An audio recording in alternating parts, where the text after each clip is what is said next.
Gets me through my morning every day. Every morning. Ladies and gentlemen, Adelaide's Jody and Hazy on Nova. What the fork? What the fork? What the fork is happening? Fork, those small things in life where you go, what the fork is that about? Yeah. We don't quite understand it. Like the fact that all the forks in our kitchen go missing thanks to newsreader Irma. I haven't taken any lately, thank you very much. That's because you've got 3 million at home Yeah. and there's literally not a space for a spare fork. My house is built out of forks. One- That's how I'm getting around the cost of living crisis. One more fork, newsreader Abby's house, and forks everywhere. 3 more forks and I'll have a front door, finally.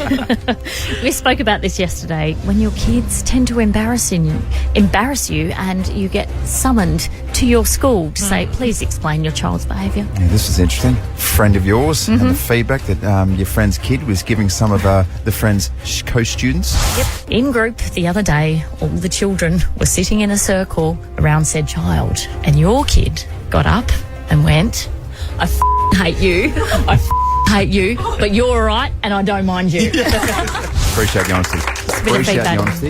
But embarrassing nonetheless. Yeah, just a bit of honest feedback. Producer Zoe, you embarrassed your mum. I did embarrass her really badly, but I was really little, so Yeah. not my fault.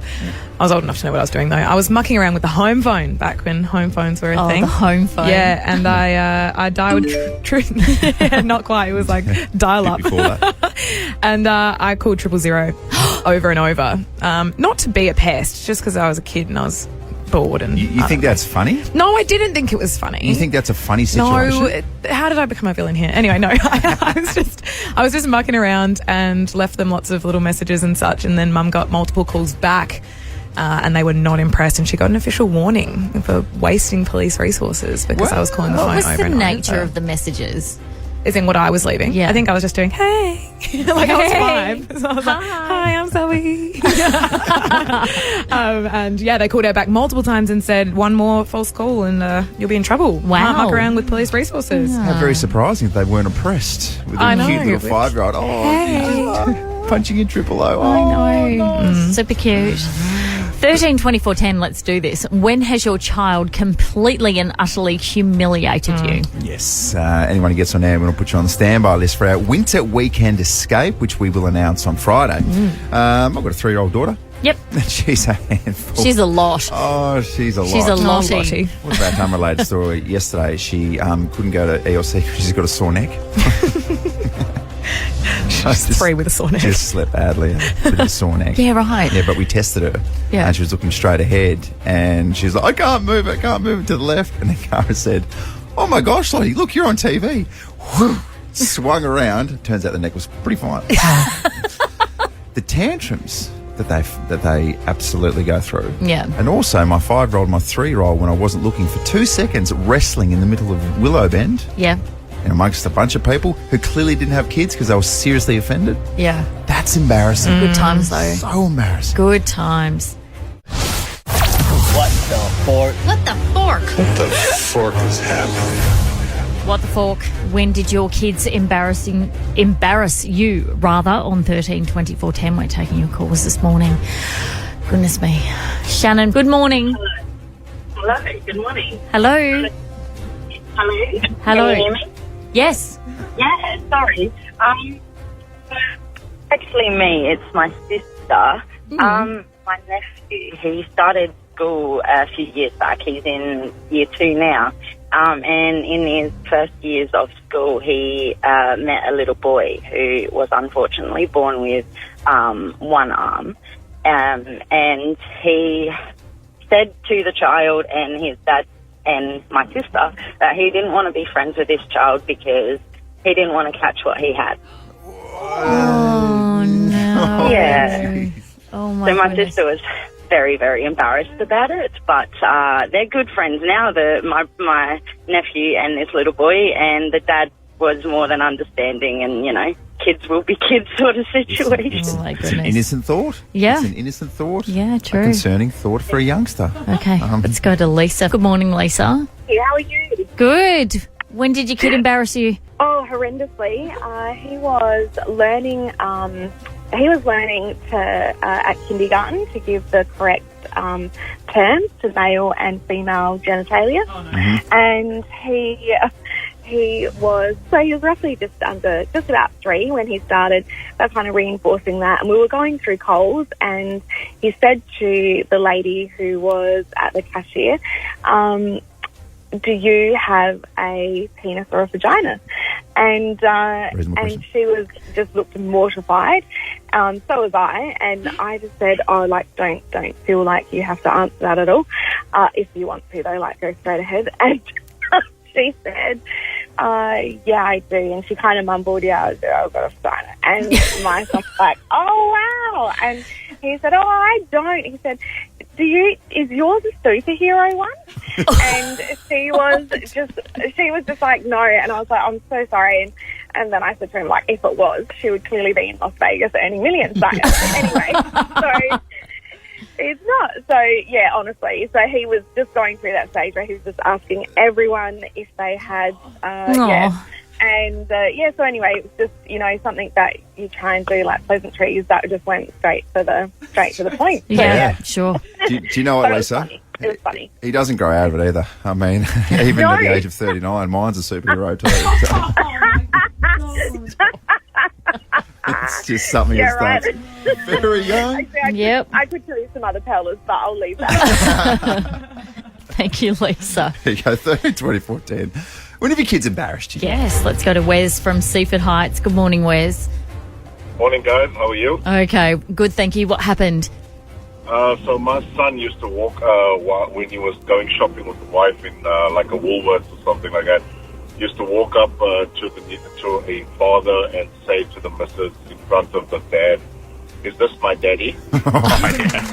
Yeah. That's so confronting for blokes, isn't it? So how would the mystery father, how would they react in a situation like this? Do you play along with it? Well, sometimes they would smile, other times they would just be in utter shock. And that's when you can identify whether they had kids or not. He would say it loud enough so that they could hear it here. Oh, thank you so much, Wes. Kelly, good morning. Good morning, how are you? Good morning. What happened? My then, at the time, 4-year-old daughter, myself and a whole heap of family and friends were out for a luncheon. And one of our family friends, unfortunately, was extremely obese. And she got up to leave the table and go and play the pokies. And my 4-year-old, at the top of her voice, shouts, "Oh, wow, Mum, look, Nell has a big fat belly." Oh, wow. Aggressively. I said to her, it was very, very loud. And I said to her, "You can't say that. That's really rude." Yeah. And she looked at me like I was the idiot and says, "Well, it's not little."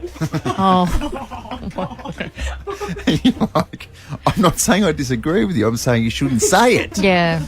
Oh, bless the honesty, but also, at what age do the kids grow a filter? Yeah, so true. Do you reckon? Yeah. Like once you hit double digits, maybe? Yeah, you would hope so by late teens. Late teens? 17 or 18? Oh, there you go. Cop that, kids. Yeah. Got some back. Last week it was embarrassing parents. This week, embarrassing kids. Hey, let's talk roadies.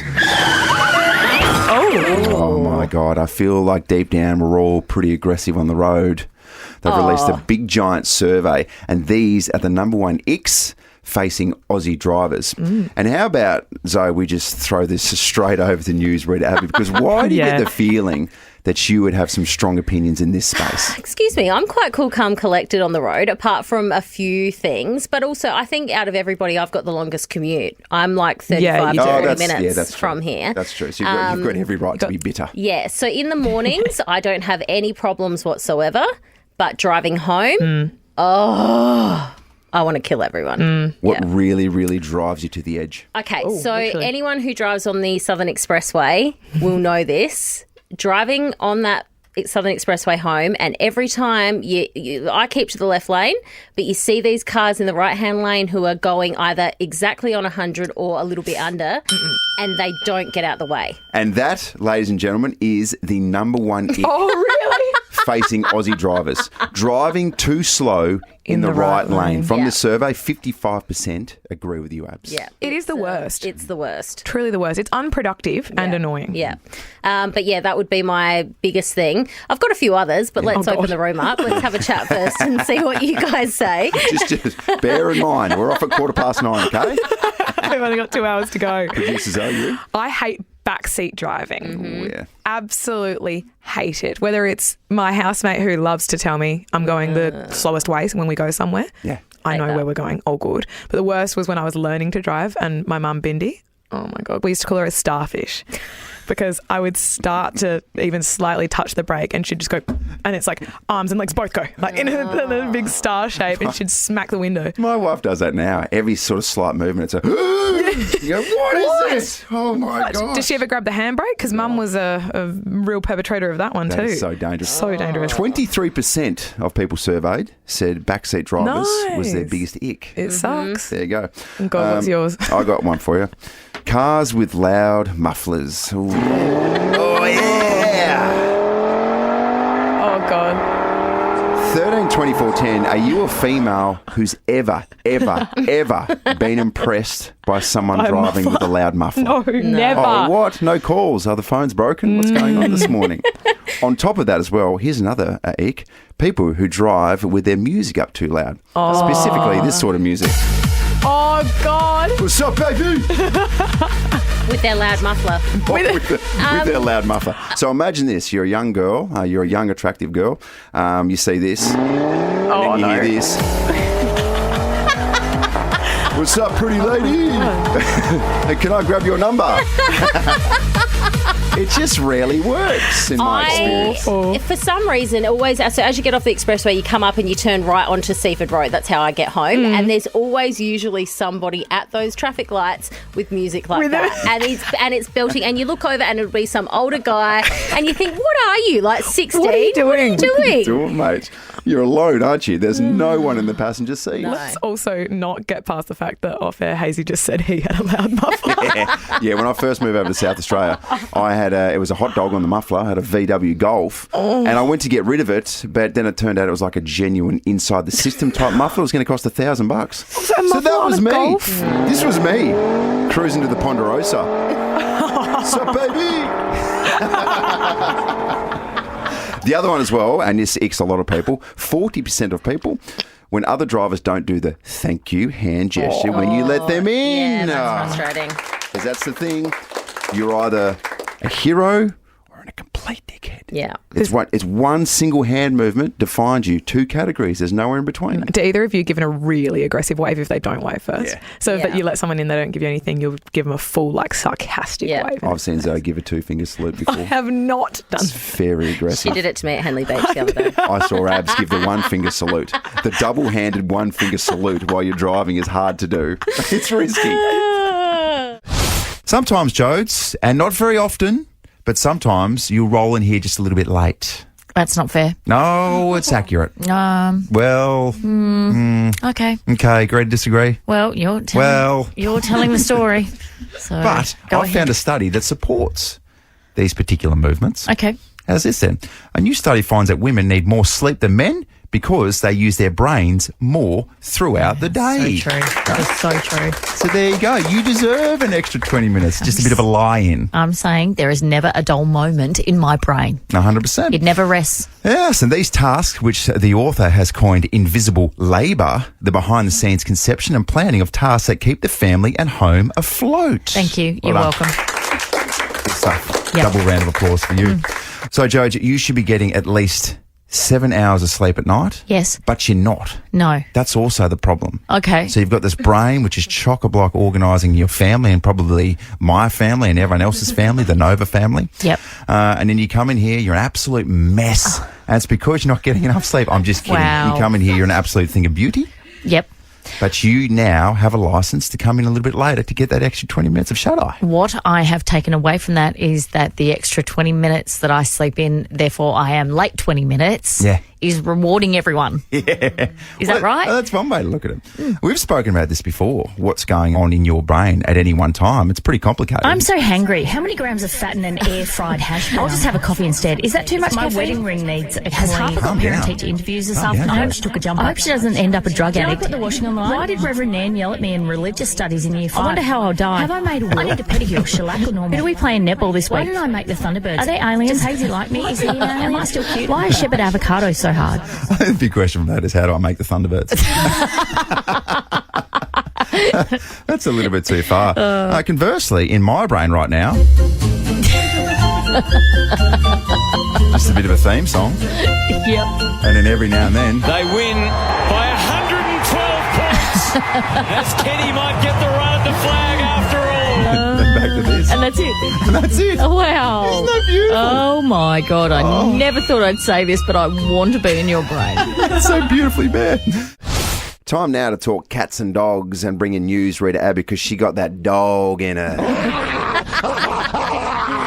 Ooh, nice entry there, Abs. Literal audio of me. Okay, so I want to talk cats versus dogs because I obviously have 2 sausage dogs, so I am team dogs. And no offense to cat owners, but just not for me.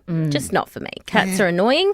They screech a lot. They cut you. Like, they're just, no thanks. They have strong personalities, cats do. Yeah. Very, very strong. Yeah. I see. It still shocks me to the core that you've got a cat. Yeah. We don't necessarily get along. No. Yeah. We butt heads. We very much butt heads. It's basically 2 alphas trying to run a household. Oh, here we go. So and I am formally 2IC. I'm happy with that. Yeah, you'll be 3IC soon. Okay, so there's a study that's come out of James Cook University. You know that I love a study. So 320 people were surveyed and they were all dog and cat owners. And essentially what they have found from the study is that cat owners are more neurotic than dog owners, while dog owners have higher resilience. Oh. Because dogs accept you for who you are. It doesn't matter what you're going through. Dogs are always there for you. Cats judge you no matter what. You know what a cat is? A cat's your dad, your overachieving dad, that when you come home and you go, I got 98% on my test, and a cat will go, oh, well, what happened to that 2%, champion? Yeah.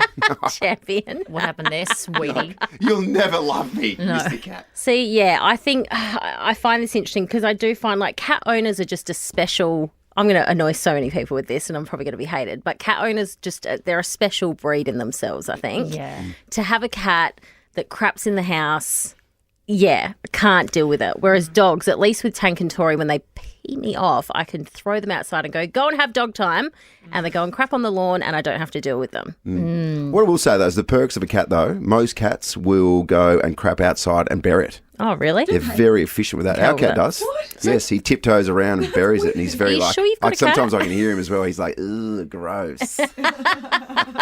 Wait, okay, well, any house that I've ever been to with a cat, they've got a kitty litter thing in the bathroom and it stinks. Versus my dog used to poo itself in its sleep. Yeah, very not different fun. worlds. Yeah. Vastly incontinent that dog was right towards the end. Is it cats actually bury their own poo? Yeah. They're very self-sufficient. They don't poo around I the want to house. call bull on that, but No, anyway. they're not like dogs at all. They're much cleaner, and they don't wee everywhere unless they're trying to. And they do that thing actually where they wee. It sort of sprays and it spurts off in the wall when they're trying to mark their territory. Oh, yuck, cats! Cats suck. Yeah. And that's where dogs, don't they, like when you take your dog for a walk and they like sniff trees and stuff, is that because a cat has projectile peed on it? Potentially, yes. That's them. So someone told me once that when you walk your dog, it's like us reading the newspaper. If you walk your dog and they get to smell everything, and that's why you shouldn't rush them, because it's literally them reading the newspaper of the neighbourhood, seeing who's around, what animals are around, what's happening, what's the 411. Literally. So now when I walk, I go, Tank, he is into everything. And I'm like, you know what, mate? I'll wait for you. You do you. I've just got this image of my dog putting on its glasses on a Sunday morning and just reading, the Sunday Mail. Literally reading and the having Sunday a cup Mail. of tea. Yes, as they walk around. Oh, that's good. I can see your dog reading something like a Marie Claire instead type of situation. She's very sophisticated. A cosmopolitan. Or quite straight, and your dog's going straight to the sport, flipping the paper over. What are you talking about there? Dog's going straight for the Playboy. Play dog.